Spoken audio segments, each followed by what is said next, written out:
Yang penting tak sampaikan. Ngerti nggak urus. Paham nggak paham terserah. Satu pun saya nggak punya SHM dan satu pun saya nggak punya BPKB. Nah sekarang kebalik, banyak yang nakal di sekitar kita.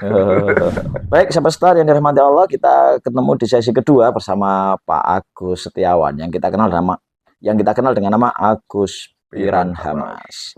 Pak Agus, kita fokus kembali ke tentang bagaimana sih rahasia secara detailnya sebenarnya Pak Agus ini bisa bertahan 24 tahun di profesi yang mirip Pak Agus ya, pengajar lah, ya kan? Pengajar, konsultan sekaligus praktisi gitu. Apa nih Pak sebenarnya rahasia dibalik bertahan dan semakin sukses kalau saya amati teman-teman? Bukan hanya bertahan ya, bahwa bicara itu ada yang hilang setelah 10 tahun gitu Pak Agus ya. Ada yang kemudian berganti profesi total Pak Agus. Betul, berganti profesi total ya kan gitu. Jadi ada yang kemudian nggak setenar dulu lagi gitu. Nah, Pak Agus ini menghilang dari muka bumi. Menghilang dari muka bumi. Nah, Pak Agus ini saya lihat konsisten teman-teman. Jadi bahkan hari ini pun di tempat beliau masih ada yang belajar. Ada yang dari Bekasi tadi saya lihat Pak Agus ya, ada yang dari Bogor dan berbagai kota di Indonesia. Nah, monggo di-sharing Pak Agus ke teman-teman pemirsa, apa nih rahasia nomor satu, jangan hanya jadi penyampai, tapi harus jadi 7 dalam 1. 7 dalam 1. Penyampai, pengajar, pendidik, pelatih, pembimbing, pencetak, suri toladan. Wah, ini 7 ini harus ada dalam diri kita. Penyampai, pengajar, pendidik, pelatih, pembimbing, pencetak, dan suri toladan. Selama ini kita hanya dapat penyampai. Yang penting tak sampaikan. Ngerti nggak urus. Paham nggak paham terserah. Semua urusanmu. Nah itu nggak boleh. Jadi harus 7. Semua orang bisa jadi penyampai. Tapi tidak semua orang bisa ngajar. Makanya seringkali membosankan di kelas. Kok apalagi mendidik? Kok apalagi melatih? Kok apalagi membimbing? Yang terakhir sulit mencetak. Ukurannya pembicara ya harus menjadikan pembicara. Ukurannya orang kaya ya harus menjadikan orang kaya. Ukurannya pemimpin ya harus menjadikan pemimpin. Itu pencetak namanya. Loh ya pencetak. Baru suri toladan. Nah selama ini ngajari untuk jadi kaya tapi dia nggak kaya. Untuk ngajari untuk menggunakan pekerja yang banyak tapi dia nggak bisa mimpin, dia sama saja. Nah itu 7 dalam 1. Terus berikutnya yang kedua penting, sembah Tuhanmu, muliakan ibumu, hambakan ke istrimu. Sembah Tuhanmu, muliakan ibumu. Ibu bukan ayah ya? Kenapa? Bukan ayah, ibu. Ibu karena disebut 3 kali. Ibumu. Baru ayah. Bacalah. Kemudian muliakan istrimu. Bukan. Hambakan diri ke istrimu. Bisa dijelaskan bagus, tiga-tiganya bagus. Simpel. Kalau yang pertama, sembah Tuhanmu nggak usah dibahas.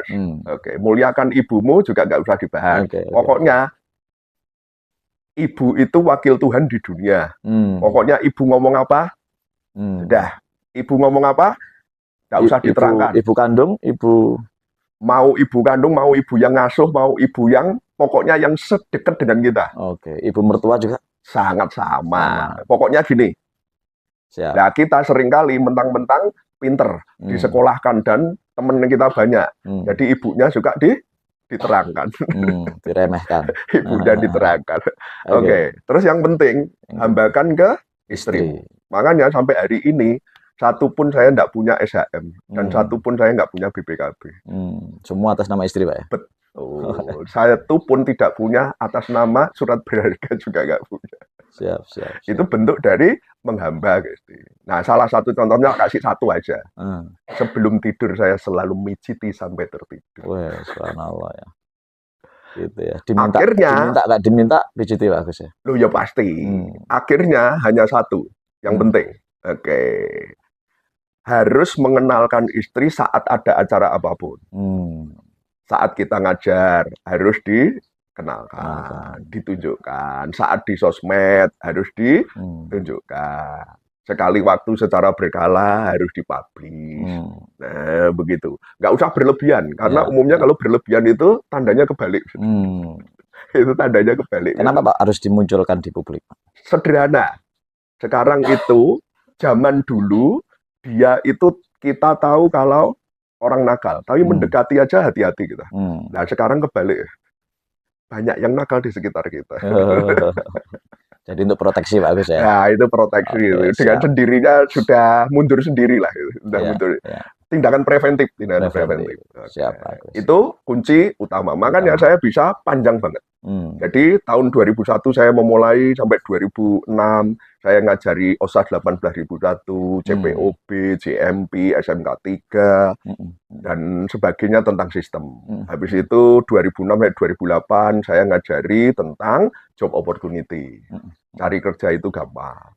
Habis itu 2008 sampai 2025 yaitu digital marketing. Nah, sekarang jati diri dan keberuntungan. Karena banyak orang yang penuh dengan kesulitan dalam hidup. Tentunya tanpa meninggalkan ilmu digital marketing, Pak Agus ya. Nah, jati diri dan keberuntungan jadi bonusnya dari digital marketing. Karena basic ilmu beliau yang menjadikan beliau seperti sekarang adalah digital marketing. Sangat betul. Dulu punyanya cuma satu ini. Sekarang punya banyak karena digital marketing. Siap.